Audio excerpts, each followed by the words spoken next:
Horror Stories by Ambrose Bierce. The Damned Thing by Ambrose Bierce. Chapter 1. By the light of a tallow candle which had been placed on one end of a rough table, a man was reading something written in a book.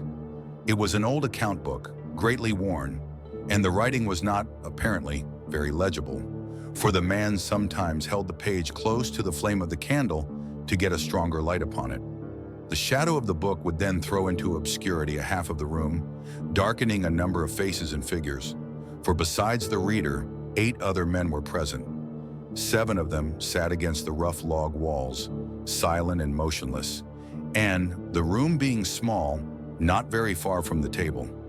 By extending an arm, any one of them could have touched the 8th man, who lay on the table, face upward, partly covered by a sheet, his arms at his sides. He was dead. The man with the book was not reading aloud, and no one spoke. All seemed to be waiting for something to occur. The dead man only was without expectation. From the blank darkness outside came in, through the aperture that served for a window, all the ever unfamiliar noises of night in the wilderness. The long, nameless note of a distant coyote. The stilly, pulsing thrill of tireless insects in trees. Strange cries of night birds, so different from those of the birds of day, the drone of great blundering beetles, and all that mysterious chorus of small sounds that seem always to have been but half heard when they have suddenly ceased, as if conscious of an indiscretion. But nothing of all this was noted in that company. Its members were not overmuch addicted to idle interest in matters of no practical importance. That was obvious in every line of their rugged faces, obvious even in the dim light of the single candle. They were evidently men of the vicinity, farmers and woodmen. The person reading was a trifle different. One would have said of him that he was of the world. Worldly, albeit there was that in his attire which attested a certain fellowship with the organisms of his environment. His coat would hardly have passed muster in San Francisco. His footgear was not of urban origin, and the hat that lay by him on the floor, he was the only one uncovered, was such that, if one had considered it as an article of mere personal adornment, he would have missed its meaning. In countenance, the man was rather prepossessing, with just a hint of sternness, though that he may have assumed or cultivated as appropriate to one in authority. For he was a coroner. It was by virtue of his office that he had possession of the book in which he was reading. It had been found among the dead man's effects, in his cabin, where the inquest was now taking place. When the coroner had finished reading, he put the book into his breast pocket. At that moment, the door was pushed open and a young man entered. He, clearly, was not of mountain birth and breeding. He was clad as those who dwell in cities. His clothing was dusty, however, as from travel. He had, in fact, been riding hard to attend the inquest. The coroner nodded. No one else greeted him. "We have waited for you," said the coroner. "It is necessary to have done with this business tonight." The young man smiled. "I am sorry to have kept you," he said. "I went away not to evade your summons, but to post to my newspaper an account of what I suppose I am called back to relate." The coroner smiled. "The account that you posted to your newspaper," he said, "differs probably from that which you will give here under oath." "That," replied the other rather hotly and with a visible flush, "is as you choose. I used manifold paper and have a copy of what I sent. It was not written as news, for it is incredible, but as fiction. It may go as a part of my testimony under oath." "But you say it is incredible. That is nothing to you, sir, if I also swear that it is true." The coroner was apparently not greatly affected by the young man's manifest resentment. He was silent for some moments, his eyes upon the floor. The men about the sides of the cabin talked in whispers, but seldom withdrew their gaze from the face of the corpse. Presently, the coroner lifted his eyes and said, "We will resume the inquest." The men removed their hats. The witness was sworn. "What is your name?" the coroner asked. "William Harker." "Age?" 27. "You knew the deceased, Hugh Morgan?" "Yes." "You were with him when he died?"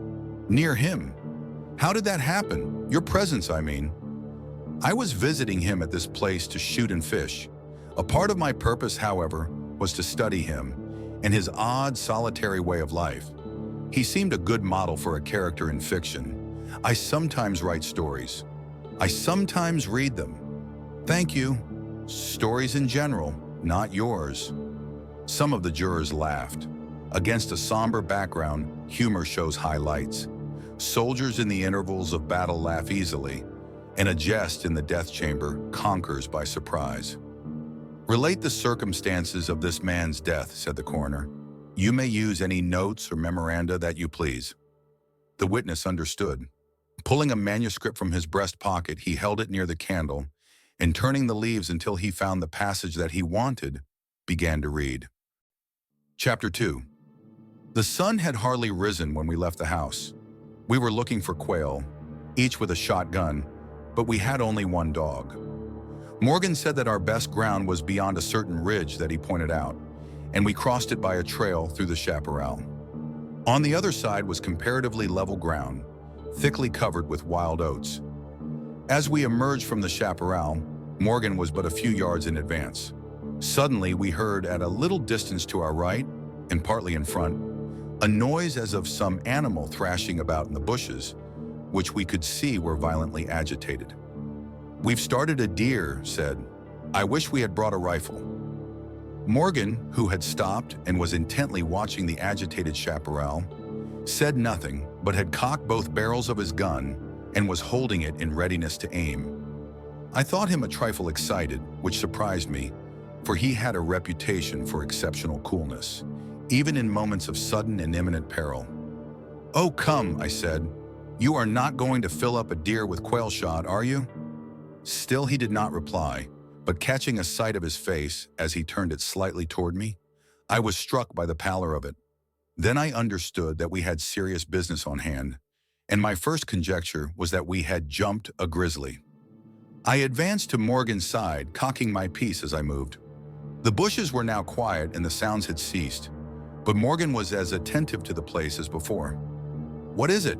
What the devil is it? I asked. That damn thing, he replied without turning his head. His voice was husky and unnatural. He trembled visibly. I was about to speak further when I observed the wild oats near the place of the disturbance moving in the most inexplicable way. I can hardly describe it. It seemed as if stirred by a streak of wind, which not only bent it but pressed it down, crushed it so that it did not rise, and this movement was slowly prolonging itself directly toward us. Nothing that I had ever seen had affected me so strangely as this unfamiliar and unaccountable phenomenon, yet I am unable to recall any sense of fear. I remember and tell it here because, singularly enough, I recollected it then, that once in looking carelessly out of an open window, I momentarily mistook a small tree close at hand for one of a group of larger trees at a little distance away. It looked the same size as the others, but being more distinctly and sharply defined in mass and detail, seemed out of harmony with them. It was a mere falsification of the law of aerial perspective, but it startled, almost terrified me. We so rely upon the orderly operation of familiar natural laws that any seeming suspension of them is noted as a menace to our safety, a warning of unthinkable calamity. So now the apparently causeless movement of the herbage and the slow, undeviating approach of the line of disturbance were distinctly disquieting. My companion appeared actually frightened, and I could hardly credit my senses when I saw him suddenly throw his gun to his shoulders and fire both barrels at the agitated grass. Before the smoke of the discharge had cleared away, I heard a loud savage cry, a scream like that of a wild animal, and flinging his gun upon the ground, Morgan sprang away and ran swiftly from the spot. At the same instant, I was thrown violently to the ground by the impact of something unseen in the smoke, some soft, heavy substance that seemed thrown against me with great force. Before I could get upon my feet and recover my gun, which seemed to have been struck from my hands, I heard Morgan crying out as if in mortal agony, and mingling with his cries were such hoarse, savage sounds as one hears from fighting dogs. Inexpressibly terrified, I struggled to my feet and looked in the direction of Morgan's retreat. And may heaven in mercy spare me from another sight like that. At a distance of less than 30 yards was my friend, down upon one knee, his head thrown back at a frightful angle, hatless, his long hair in disorder, and his whole body in violent movement from side to side, backward and forward. His right arm was lifted and seemed to lack the hand. At least I could see none. The other arm was invisible. At times, as my memory now reports this extraordinary scene, I could discern but a part of his body. It was as if he had been partly blotted out. I cannot otherwise express it. Then a shifting of his position would bring it all into view again. All this must have occurred within a few seconds. Yet in that time, Morgan assumed all the postures of a determined wrestler vanquished by superior weight and strength. I saw nothing but him, and him not always distinctly.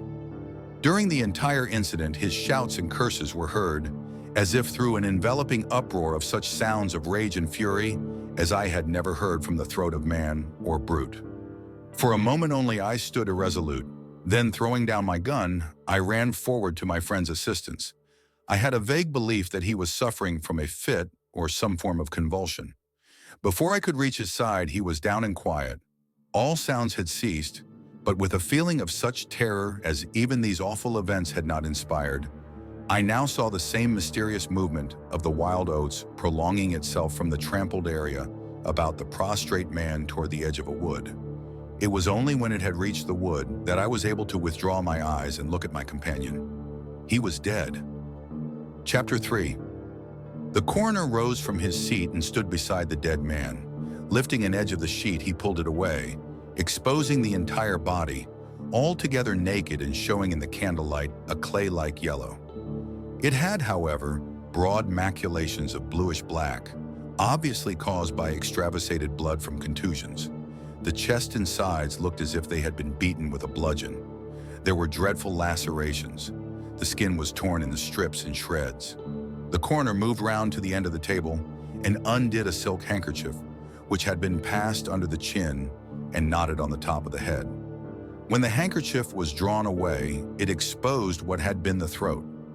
Some of the jurors who had risen to get a better view repented their curiosity and turned away their faces. Witness Harker went to the open window and leaned out across the sill, faint and sick. Dropping the handkerchief upon the dead man's neck, the coroner stepped to an angle of the room and from a pile of clothing produced one garment after another, each of which he held up a moment for inspection. All were torn and stiff with blood. The jurors did not make a closer inspection. They seemed rather uninterested. They had, in truth, seen all this before, the only thing that was new to them being Harker's testimony. "Gentlemen," the coroner said, "we have no more evidence, I think. Your duty has been already explained to you. If there is nothing you wish to ask, you may go outside and consider your verdict." The foreman rose, a tall, bearded man of 60, coarsely clad. "I should like to ask one question, Mr. Coroner," he said. "What asylum did this your last witness escape from?" "Mr. Harker," said the coroner gravely and tranquilly, "from what asylum did you last escape?" Harker flushed crimson again, but said nothing, and the 7 jurors rose and solemnly filed out of the cabin.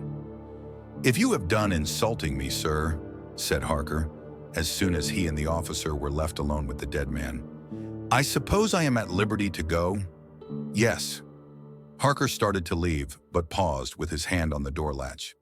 The habit of his profession was strong in him, stronger than his sense of personal dignity. He turned about and said, "The book that you have there, I recognize it as Morgan's diary. You seemed greatly interested in it. You read in it while I was testifying. May I see it? The public would like—" "The book will cut no figure in this matter," replied the official, slipping it into his coat pocket. "All the entries in it were made before the writer's death."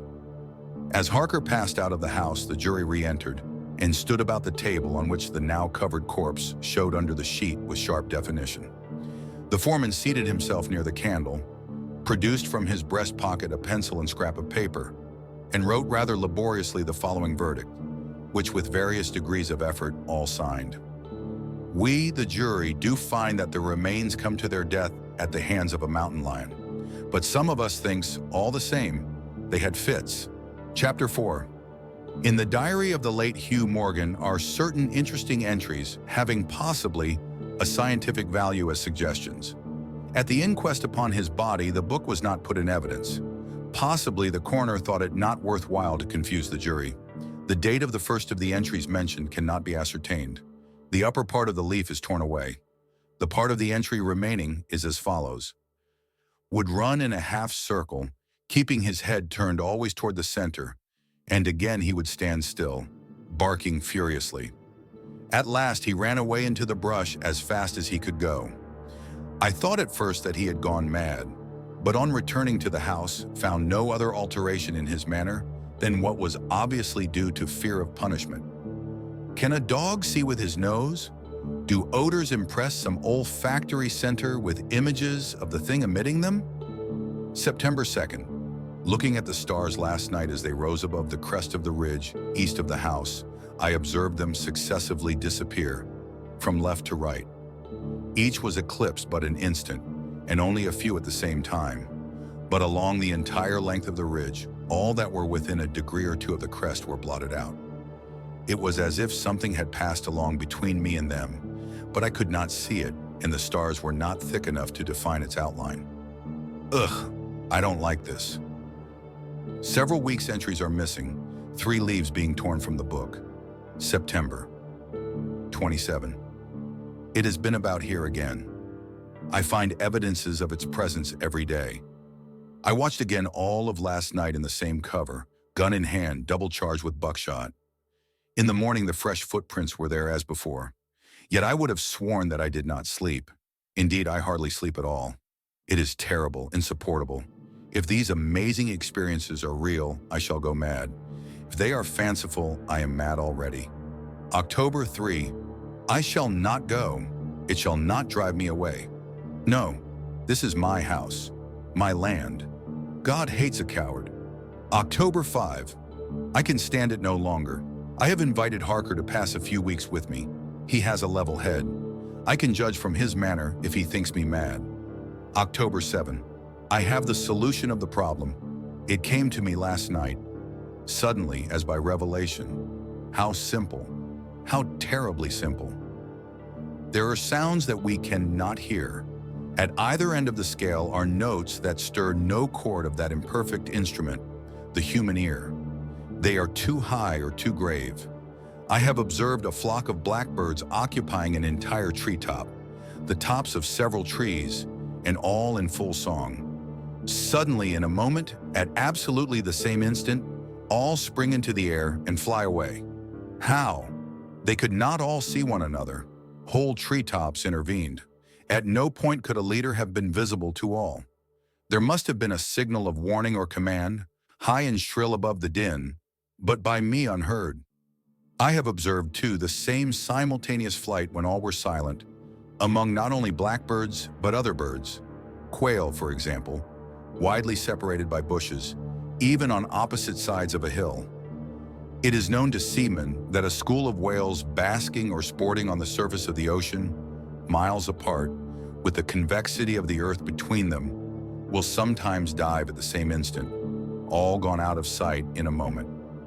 The signal has been sounded, too grave for the ear of the sailor at the masthead and his comrades on the deck, who nevertheless feel its vibrations in the ship as the stones of a cathedral are stirred by the bass of the organ. As with sounds, so with colors. At each end of the solar spectrum, the chemist can detect the presence of what are known as actinic rays. They represent colors, integral colors in the composition of light, which we are unable to discern. The human eye is an imperfect instrument. Its range is but a few octaves of the real chromatic scale. I am not mad. There are colors that we cannot see. And God help me, the damn thing is of such a color. The end.